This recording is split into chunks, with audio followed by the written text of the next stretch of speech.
Hola amigos, ¿qué tal? Pues nada, aquí estamos de nuevo para hacer uno de nuestros vídeos de entrenamientos y mostraros varias técnicas, tanto de grabación como, bueno, la configuración de fusil, que me habéis preguntado muchísimo durante la cuarentena y después de la cuarentena que cómo configuro yo el fusil. La verdad que estoy muy contento con el arma, puesto que después de mucho tiempo esta es, vamos, investigando mucho, es la manera que he conseguido yo de tener algo muy equilibrado, muy versátil, muy fácil de manejar, muy fácil de mover y con un tiro muy potente, ya que yo me dedico casi en exclusiva a pescado grande, en agua limpia, en sitios muy trabajados, que va mucha gente, tanto hay pescadores ilegales que van con botella, gente que ha caído con moto muchos años o los palangreros.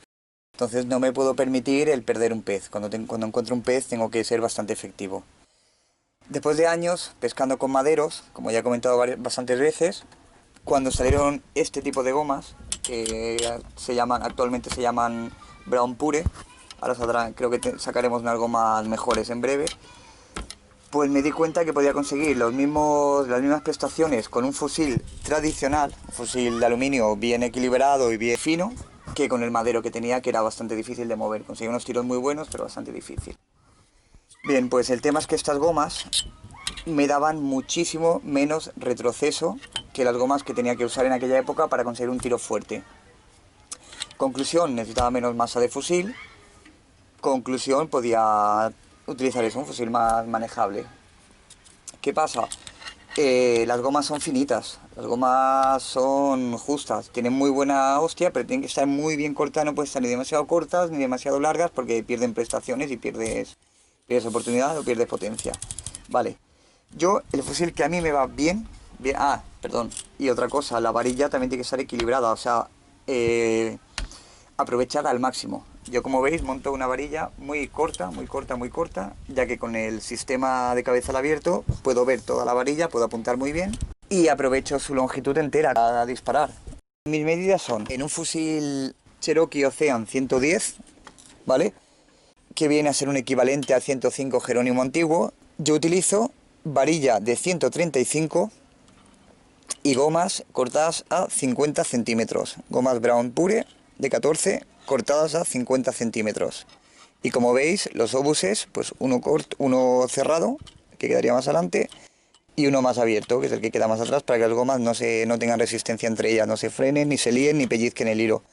Muy importante los acabados de la goma, hacerlos bien, porque he tenido en ocasiones que se me ha enganchado el hilo en las gomas, tanto el hilo del fusil como el mismo obús, ¿vale? Es muy importante. Yo soy fan acérrimo siempre de la doble aletilla, siempre. Porque un dentón mal tirado, cualquier cosa, puede cerrar una de las aletillas y perder esa oportunidad. También, como he comentado ya en otros vídeos, utilizo carretes con 100 metros de hilo mínimo, hilo de 1 milímetro, ya que me permite en muchas ocasiones bajar, pasar el pescado por debajo de la piedra y subirlo arriba. Suelo pescar, mis cotas normales son entre 50 y 60 metros. Y bueno, si no llego arriba haciendo doble polea, pues queda cerca de la superficie, no tengo que volver a bajar muchas veces. Y esta es la configuración que yo llevo de fusil. Otro tema también que quería comentaros, pues es el péndulo que utilizo para pescar muy profundo y sobre todo el sistema de grabación que estoy utilizando últimamente. Como siempre, estoy mirando de investigar y últimamente estoy consiguiendo unas tomas espectaculares de una pesca muy difícil, que es la pesca profunda del mero o del dentón, donde es muy difícil tener unas tomas que no sean en primera persona, en el fusil. Bien, pues he desarrollado un sistema que, bueno, ya se irá poniendo de moda seguro porque es muy efectivo, ya irá la gente copiándolo como siempre y lo irán implementando en sus grabaciones.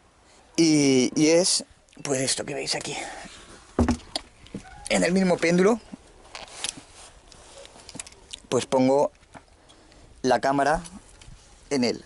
Cuando yo bajo, caigo, suelto el péndulo e intento que quede grabando.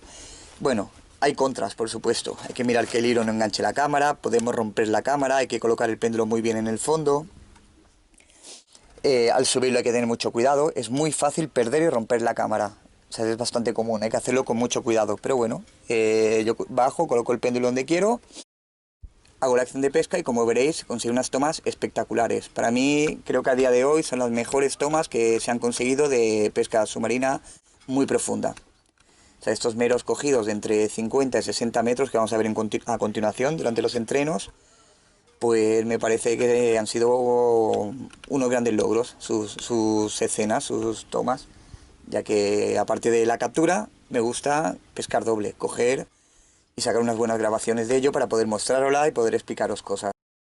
En pesca profunda normalmente utilizo un péndulo de unos 10 kilos, porque es más fácil. En pesca muy profunda, que vas a caer bien en la vertical y que te importa más la relajación y el estado mental que la improvisación, porque ahí no dejas mucho paso a la improvisación, prefiero un péndulo que te relajas y sabes que va recto, porque el punto de gravedad es más alto y sabes que va recto, sabes que no hay desvío y que eso, que tiene la verticalidad, ya que el peso está delante.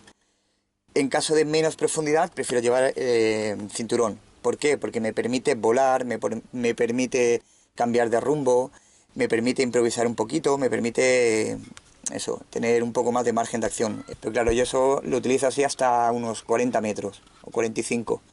A partir de 45 prefiero llevar el péndulo y relajarme. O sea, cierro ojos y empiezo a bajar bien relajado, sabiendo que voy al sitio.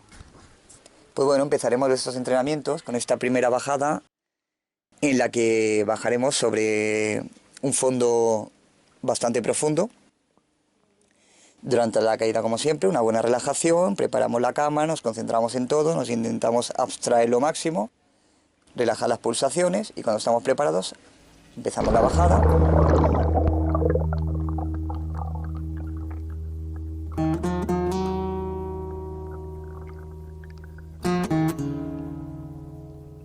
La toma de la captura que hemos utilizado para este entrenamiento a continuación es para mí hasta la fecha la grabación más perfecta que tengo o que he conseguido de pesca submarina muy profunda del Mero, ya que el encuadre, como veréis, queda perfecto.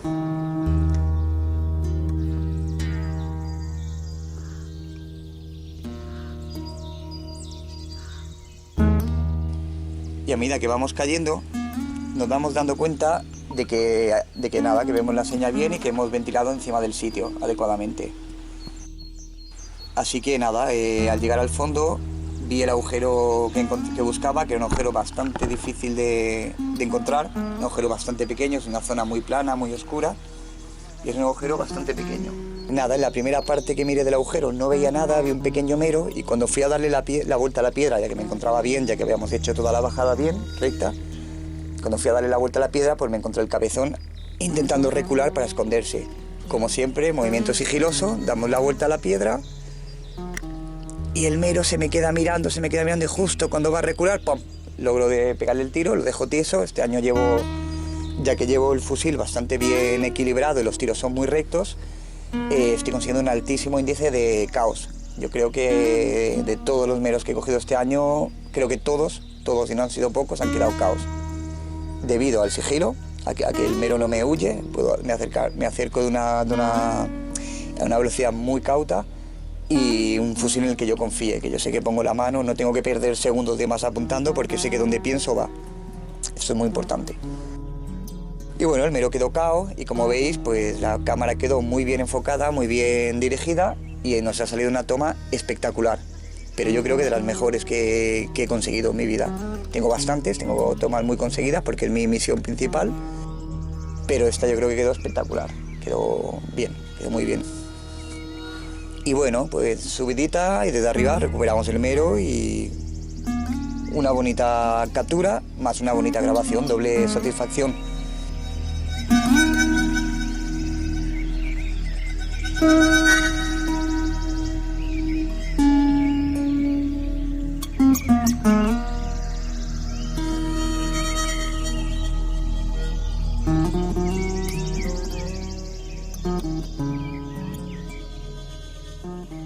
Pasamos a la siguiente captura. Esta siguiente captura, también bastante bien grabada, fue un poquito menos perfecta, ya que, bueno, no caí tan exacto, y donde dejé el péndulo de grabación, tuve que nadar unos metros para llegar a la piedra. Una de las grandes dificultades durante la bajada para practicar la pesca submarina muy profunda es que no tenemos la certeza de si hicimos el golpe de riñón en el punto adecuado para caer justo encima de la piedra que queremos revisar, y si calculamos correctamente la deriva que nos ejercía la corriente. Aún así, debemos tener, ya sea por experiencia como para bajar, lo suficientemente relajados y no estar constantemente moviendo la cabeza buscando el fondo, ya que esto, además de ejercer un gasto innecesario de aire y de subida de las pulsaciones, bloquea bastante la oxigenación al cerebro.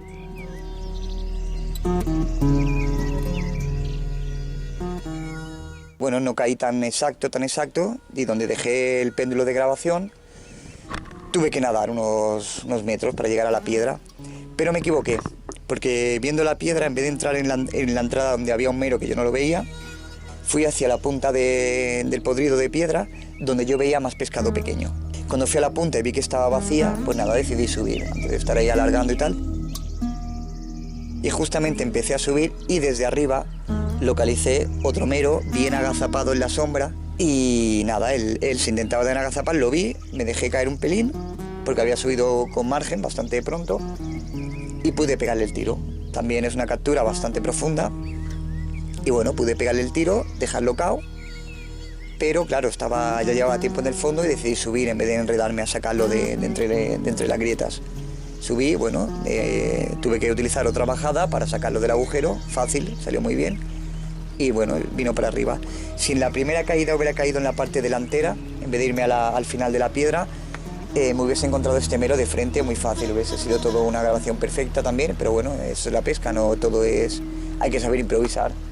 La verdad que dentro del guión que tengamos hay que saber improvisar bastante. Y bueno, otra grandísima y bonita captura y otra buenísima escena para mostraros.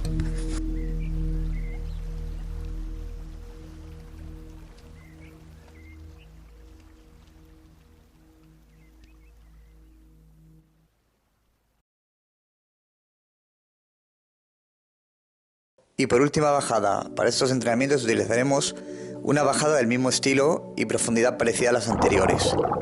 Igualmente muy bien grabada en tercera persona o desde fuera, y en la que podéis apreciar cada detalle, sobre todo de sigilo y de movimientos lentos y fluidos para no gastar aire y para no espantar a la vida del fondo.